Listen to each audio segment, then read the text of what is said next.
70s were about that attempt that we made to carve out a place for ourselves in society. Party scene was wild. Boys go to bed with boys and girls go to bed with girls. 1981 was when things really began to change. Nearly 3,000 cases of AIDS have already hit this city. Half those people have died.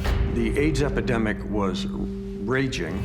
They wanted to isolate us and quarantine us on an island. Could this be disease spread through the air? We were expected to wear what we called spacesuits, and some would refuse to give care.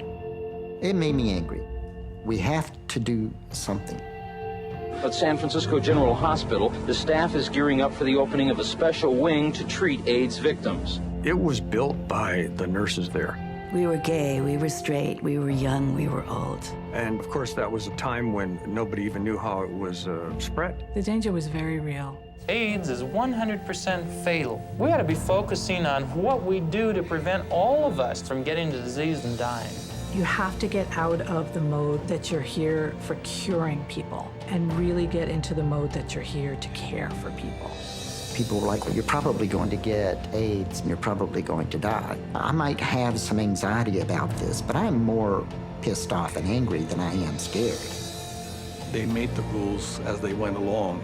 We decided that if we can't save these folks, we're going to touch them. This was a tangible thing you could do.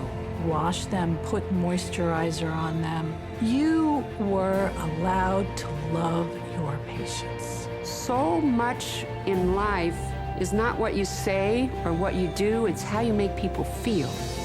It's brought change for how hospitals work. People came to our unit from worldwide to find out what we were doing, how or why.